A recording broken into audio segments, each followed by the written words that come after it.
Yes friends, hello, good morning, good morning, good morning. कैसे हो आप सब? फ्रेंड्स, उम्मीद कर रही हूँ कि आपका जो है एचटेट का टीजीटी का पेपर बहुत अच्छा हुआ होगा। तो फ्रेंड्स, आज जो एचटेट में टीजीटी के पेपर में जो हिंदी आई हुई है उस पर एक बार बात कर लेते हैं कि हिंदी में कौन कौन से इसमें जो आंसर हैं वो सही हैं। सबसे पहला है, इसमें यहाँ पे दे रखा है, देखिए, किस शब्द में भाववाचक तद्धित प्रत्यय का प्रयोग किया गया है। तो ये मैं अपने हिसाब से बताऊंगी, क्योंकि मैं इस क्वेश्चन में बिल्कुल भी ऐसे नहीं कह सकती कि मैं श्योर हूँ। इस क्वेश्चन के लिए मैं कह रही हूँ कि यहाँ पे मैं श्योर नहीं हूँ। बट ये जो मेरे हिसाब से, देखो, चचेरा जो है, चचेरा अगर हम कहें तो संबंध तद्धित प्रत्यय बनता है। अगर लखेरा कहें तो ये कृत प्रत्यय है। सौजन्य और बुलावा में थोड़ा सा मेरे को डाउट है, तो मेरे हिसाब से जो इसका आंसर होगा वो बुलावा होगा। भाववाचक तद्धित प्रत्यय के लिए बुलाव में आ प्रत्यय लगा है, तो ये जो बनेगा फर्स्ट, इसका राइट आंसर बन जाएगा 31 का फर्स्ट। ठीक है, ये मैं यहाँ पे कह रही हूँ कि 31 में मैं थोड़ा सा ऐसा है कि मैं श्योर नहीं हूँ। चलिए आगे करते हैं। विलोम की दृष्टि से असंगत, असंगत देखो, ग्रस्त का मुक्त होता है, व्यष्टि का समष्टि होता है, अवार्चीन का प्राचीन होता है, आविर्भाव का तिरोभाव होता है। यहाँ तिरोभूत लिख रखा है ना, तिरोभाव होता है। तो ये जो हमारा है, ये हमारा आंसर जो है असंगत हो जाएगा। तो 32 का थर्ड जो है वो हमारा आंसर क्लियर हो जाएगा। यहाँ पे 32 का थर्ड आंसर। नेक्स्ट देखिए, नेक्स्ट क्वेश्चन क्या कहता है। उच्चारण की दृष्टि से, एक बार मैं इसको थोड़ा सा भी कर लेती हूँ ताकि आपको क्वेश्चन सही से दिखते जाएं। देखिए, उच्चारण की दृष्टि से व्यंजन की ध्वनिगत विशेषताएं, विशेषताएं की बात कर रहा है। ग व्यंजन की बात कर रहा है। तो देखो, क ख ग, पहला, दूसरा और तीसरा। ग पहले, तो ये तो हमें पता है,ekuh कंठ मतलब कंठ से बोला जाता है। ये तो देखो सब में ही दे रखा है। अब ये ध्यान देना है, अघोष है या सघोष है। अघोष जो होते हैं वो पहले दो होते हैं, तो लास्ट वाले तीनों होते हैं सघोष होते हैं। तो यहाँ पे सघोष सघोष दोनों दो में दे रखा है, तो ये तो सघोष है। अब देखो, अल्प प्राण है या महाप्राण। तो अल्प प्राण में क्या होता है, पहला, तीसरा और पांचवा अल्प प्राण होता है। तो यानी कि ग जो है तीसरे नंबर पे आया, तो ये अल्प प्राण होगा। तो इसका मतलब ये जो हमारा तीसरा आंसर है वो बिल्कुल ठीक हो जाएगा। ये हो जाएगा 33 का थर्ड आंसर, कंठ्य, सघोष और अल्पप्राण। चलिए इससे नेक्स्ट की बात करते हैं हम। नेक्स्ट में क्या कह रहा है, नेक्स्ट में कह रहा है विसर्ग ध्वनि किन शब्दों में होता है। विसर्ग ध्वनि का प्रयोग, विसर्ग ध्वनि का प्रयोग ध्यान रखना है तत्सम शब्दों में। जहाँ पे भी विसर्ग की ध्वनि आ जाती है वो कौन सा हो जाता है, तत्सम शब्द हो जाते हैं। ठीक है, तो चलिए नेक्स्ट क्वेश्चन करते हैं। नेक्स्ट में क्या कह रहा है, सामने जो बड़ा सा घर दिखाई दे रहा है वह मेरा है। ठीक है, यहाँ मेरा है वाक्य में किस सर्वनाम का प्रयोग हुआ है, पुरुषवाचक का, निजवाचक का, निश्चयवाचक का या अनिश्चयवाचक का। तो ध्यान रखना है वह मेरा है, यहाँ पे हम ये कह रहे हैं कि जो बड़ा सा घर दिखाई दे रहा है ना, निश्चित तौर पे मैं कह सकती हूँ कि वो मेरा है। तो वो कौन सा हो जाएगा, निश्चयवाचक सर्वनाम हो जाएगा। ठीक है, तो गिरीश शब्द में कौन सी संधि है। गिरीश में देखो, गिरी प्लस में ईश, तो गिरी प्लस में ईश कौन सी संधि है, दीर्घ स्वर संधि है। यस, नेक्स्ट क्वेश्चन करते हैं हम। नेक्स्ट क्या दे रखा है, जिज्ञासा का सटीक समानार्थी शब्द। समानार्थी देखना है, समानार्थी जो जिज्ञासा का होता है वो होता है उत्कंठा।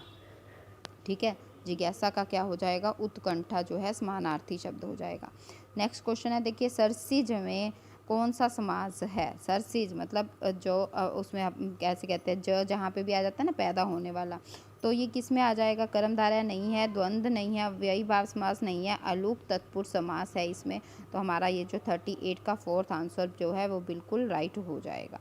यस, नेक्स्ट करते हैं हम। नेक्स्ट में क्या आ जाता है, नेक्स्ट हमारा क्वेश्चन है, सद्वाचरण शब्द का सही संधि विच्छेद क्या है। देखो, सद्वाचरण मतलब हमने इसमें देखना है कि संधि साधु प्लस में आचरण ठीक होता है यहाँ, बट साधु, साधु जो है वो ऐसा लिखा जाता है, ना कि बड़े की मात्रा आती है। तो साधु प्लस में आचरण जो है हमारा बिल्कुल सही हो जाएगा। तो फोर्थ इसका आंसर क्लियर है। ठीक है, तो इसका आंसर क्या हो जाएगा, फोर्थ। किस शब्द में अन उपसर्ग का प्रयोग नहीं हुआ है। देखो, अन उत्तर में अन प्लस में उत्तर, अनुपम अन प्लस में उपम उपमा, है ना, अन प्लस में उद्गार, अनुगमन अनु प्लस में गमन। तो यहाँ पे प्रॉपर अनुपसर्ग का प्रयोग हुआ है, तो अन उपसर्ग का प्रयोग नहीं किया गया है। तो अनु का इसमें प्रयोग, अनु का प्रयोग किया गया है, इसका मतलब अन का उपयोग नहीं किया गया है। तो हमारा आंसर जो है फोर्थ राइट हो जाएगा, अनुगमन। ठीक है, तो नेक्स्ट क्वेश्चन है हमारे पास, किस विकल्प में परिमाणवाचक विशेषण का प्रयोग किया गया। परिमाणवाचक विशेषण की जैसे ही बात आती है ना, तो परिमाणवाचक में देखो हमें सिर्फ सीधा सीधा क्या देखना है, पीछे पहले तो ये देखो कि ये यहाँ पे दूध दे रखा है, केले तो हमारे पास इसमें आ जाएगा संख्यावाचक में, है ना। तो यहाँ नहीं आएगा, वह 5वीं कक्षा में पढ़ता है, कुछ बच्चे खेल रहे हैं, ये भी संख्यावाचक में आ जाएगा। तो दूध जो ऐसा है हम मापते तोलते हैं, तो इसका मतलब 5 किलो दूध पी गया, तो ये किस में आ जाएगा, परिमाणवाचक विशेषण का प्रयोग हुआ है। 41 का फर्स्ट आंसर हमारा ठीक हो जाएगा। 42 में देखिए, 42 का आंसर क्या दे रखा है इसमें, 42 में कह रखा है कि क्रिया की दृष्टि से असंगत हमने देखना है। रमेश पत्र लिखवाता है, लिखवाना प्रेरणार्थक क्रिया है, सही है। बालक छत पर खड़ा है, अकर्मक क्रिया है, बिल्कुल सही है। अध्यापक बालक को हिंदी पढ़ा रहा है, द्विकर्मक क्रिया, बालक को हिंदी, दो इसमें कर्म आ गए तो द्विकर्मक क्रिया है। प्रणीता जोर जोर से हंस रही है, हंसना जो है वो कर्मक क्रिया है, कर्मक क्रिया का उदाहरण नहीं है, तो फोर्थ आंसर इसमें 42 का बिल्कुल राइट हो जाएगा। ठीक है, 42 का फोर्थ आंसर जो है इसमें असंगत दे रखा है।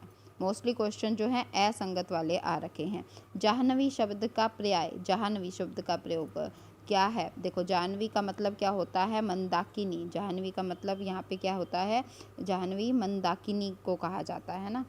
तो नेक्स्ट है, यह है आपका महात्म्य है। महात्म्य है वाक्य में प्रयुक्त महात्म्य शब्द में कौन सी संज्ञा है, तो ये तो बताने की जरूरत ही नहीं है, ये तो भाववाचक संज्ञा है, हमें पता है। वचन की दृष्टि से कौन सा युग्म सही नहीं है। देखो यहाँ पे मैं फिर थोड़ा सा ऐसा बताना चाहूँगी कि ये वाला क्वेश्चन मैं फिर अपने ही हिसाब से बताऊँगी आपको कि वचन की दृष्टि से, देखो वचन की दृष्टि से अगर देखा जाए, दर्शन है, प्राण है, हस्ताक्षर हैं, ये तीनों ही है ना, ये बहुवचन में प्रयोग किए जाते हैं। मतलब एज इट इज़ जो है, वैसे तो देखो नारी का नारियाँ होता है, बट यहाँ नारियों दे रखा है, बट मैं फिर भी नारी पे ही जाना चाहूँगी। क्यों जाना चाहूँगी, क्योंकि दर्शन है, प्राण है या हस्ताक्षर है, ये बहुवचन ही होते हैं, इनको हम बहुवचन में ही प्रयोग करते हैं, तो इसलिए मैं इसमें जो सा है इस पे थर्ड पे आंसर करना चाहूँगी। ये जो है मेरे हिसाब से इसका आंसर थर्ड होना चाहिए। तो ठीक है फ्रेंड्स, आपको ये पता चल गया होगा, आप एक बार इसमें से देख लेना। तो फ्रेंड्स ठीक है, ओके, मिलते हैं नेक्स्ट क्वेश्चन आंसर में। और अगर आपको ऐसा लगे कि आपको हिंदी अच्छे से मतलब पढ़नी है, अगले पेपरों के लिए सीईटी में भी 15 नंबर की हिंदी आ रही है, एचटेट में भी 15 नंबर की हिंदी आती है, तो आप मेरे चैनल को सब्सक्राइब कर सकते हैं। Thank you friends, have a nice day.